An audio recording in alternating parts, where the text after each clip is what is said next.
friends, welcome back to my channel. It's Tori. So today we're going to tear apart my bookshelves.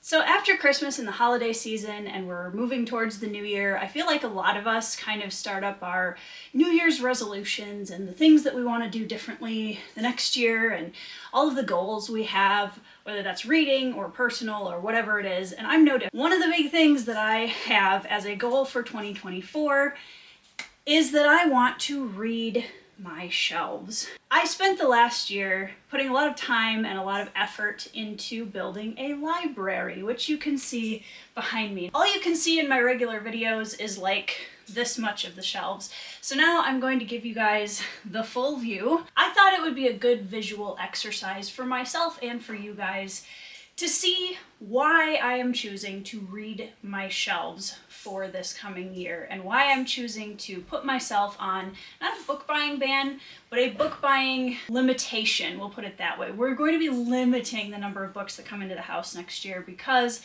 I have so many books that I would not be able to read them all in the next 5 years if I sat down and did nothing else. And I'm going to not only be rearranging my shelves, but I'm going to do something before we get to that part that I think is going to be a little bit shocking for me to see. So here, as you can see, are a lot of the books that I own. There are 8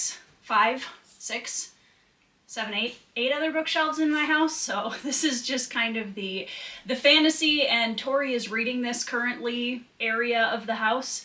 There is a mass market paperback shelf that I will put in the video as well that's on the other side of my nightstand. And I don't know if I'm ready for this. Here are all of the books on my shelves that I have actually read.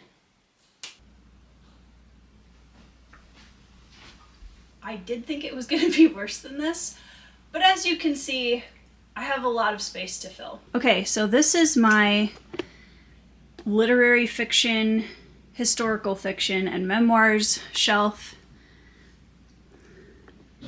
That was my self-pub cubes. And here are the fantasy shelves. YA also being down there. And over here, in fairness, this was my review copies shelf, so that kind of doesn't count because obviously I haven't read those yet. Because when I do, they get moved into just the regular bookshelves. But that's where we're at. Alright, so as promised, here is my mass market paperback shelf that is next to my nightstand with all of those books on it. And when I take off all of the books here that I have not read, we end up with this. So as you can see, my mass market paperback shelf has also been neglected, which in fairness is a little tricky because as I've gotten older, I have a little bit of like joint issues in my hands. And so it is actually harder for me to read mass market paperbacks than it used to be. So I'm still a little undecided with what to do about that, because trying to obviously convert all of them to trade paperbacks would be a chore. But I would like to try reading some this year and just see if it's something that still bothers me as much as it did when I tried last time. In any case, I would really like to read some more of my mass market paperbacks because a bunch of these are books that I'm really excited to read. So anyways, that is the mass market paperback shelf. It's not as bad as I thought it was going to be, if I'm being perfectly honest. This is not that bad. But just for context, I'm going to show you guys the stacks of books that are down on my floor. Ignore the mess, but this is insane. These are all the books off my shelves that I have not yet read. This is a problem, you guys. So, like I was saying before, 2024 is my read your bookshelves year for this exact reason. I wanted to look at my shelves and I wanted to give myself a very stark reality check of how many books I've actually read that I've purchased and how many books I have left to read. On average, I read between 60 and 80 books a year.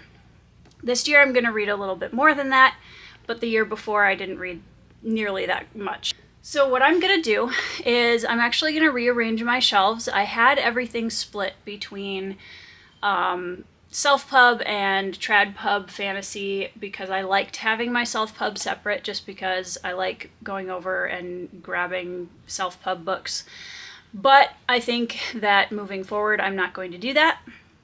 I'm going to put everything in alphabetical order, and we're gonna try that again. I have had my shelves like that before and it didn't stick, so I'm gonna try it again and we'll see if it gets better, if I like it better this time. The historical fiction, literary fiction, and memoir shelves will stay the same for the most part, but I may actually move my YA books over on the shelf with them if I can manage it, just because I feel like that way I will have more shelf space over on the fantasy shelves for all of my adult fantasy. Okay guys, so my camera ran out of battery, so here we are on my iPhone 13 and we're gonna keep chugging. I always get to this part of the process and regret all of my life decisions. I don't know if you guys can relate to that, but every time I'm like, I'm gonna rearrange my shelves and it's gonna be great, it's gonna be a beautiful thing. The thing that is tricky about having shelves where they were previously separated by self-pub and trad-pub by alphabetical order, and now I'm removing that distinction, is now I have to resort all of the books by alphabetical order. Why do I do this to myself? I hope you guys are entertained by this video because there's a lot of books, you guys. I'm going to leave all of that stuff till the end. That is the historical fiction. Let's start with fantasy. There was a whole bunch of stacks on the side of my bookshelves that I hadn't sorted and put away yet because all of my shelves were full. Craddock, pile of C's. K-I-H, Stephen King. I don't know if I'm ever gonna read this book. We'll find out. We need a B pile. S. S is gonna be a big pile. G. Do I have a G pile yet? Shackle. S. Okay, hold on. Everyone pause for the Sanderson train over here. Fonda Lee. Go over here with Scott Lynch.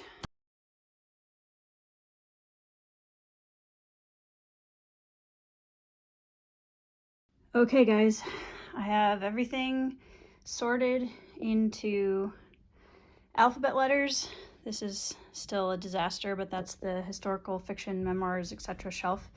So I'm not worrying about that right now, but we got to put all these away. So what I'm thinking about doing is I'm going to start with A up here and go down like so. Oh, I missed those. Whoops.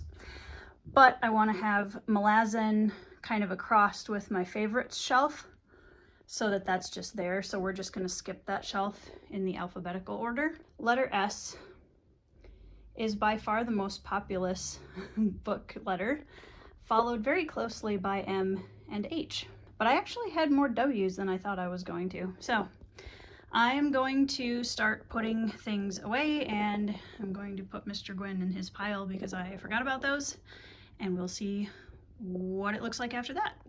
Hello, we're back. It's day 2 of this project, and I put everything back on the shelves. So it's all back. As I was talking about yesterday, one of the things that I wanted to do as a visual is to show myself what my shelves looked like if I had all of the books taken off that I hadn't read yet. It wasn't as bad as I thought it was gonna be, so there's that. But I made a list. So of everything on these shelves, and also my mass market paperback shelf, which is behind the camera, I have 472 books. And that's after I took out a whole bunch of books for an unhaul. So that's still a lot of books, and that's not counting the other 5 or 6 bookshelves that I have in the rest of my house. So I'm sure we are close to 1,000 books in the house.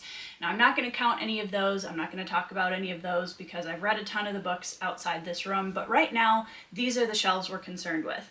Out of those 472 books, I have read 164 of them, which is still really impressive, and I'm giving myself that moment because that's a lot of books. It's a lot of books.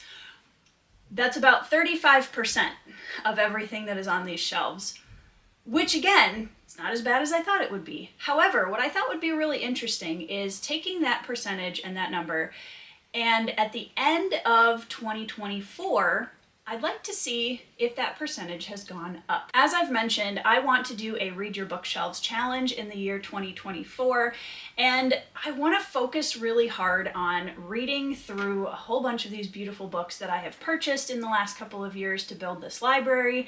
Now I want to actually read it. So one of my goals for 2024 is to raise that percentage of books on my shelves that I have read, and I would invite you to come along for the journey, to look around at your bookshelves and to give them some love. So anyway, that's about all of my craziness for this video. I hope you enjoyed watching this process. I feel much better today now that the shelves are put back in order. When I have all of the books everywhere, all over the floor, it is so incredibly stressful. And trying to figure out how to fit all of the books on the shelves so that I'm not splitting up all of the series and all of the... It's stressful, but we did it, and now they look much better. So I'm going to give you guys a quick tour of my shelves so you can see what they look like up close.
So guys, that is everything that I have for you in this video. I hope you enjoyed the bookshelf tour, and I would love to know down in the comments below, drop your goals for 2024 when it comes to reading. Are you gonna try and read some of the books on your bookshelves and give them extra love, or are you mood reading your way to 5 stars in 2024? Again, if you like this video, please like and subscribe, and check out my description box below for all of my important links. And I hope you guys are having a wonderful holiday season and new year. I cannot wait for 2024. Thank you so much for all of the wonderful memories that happened in 2023. You guys are the best.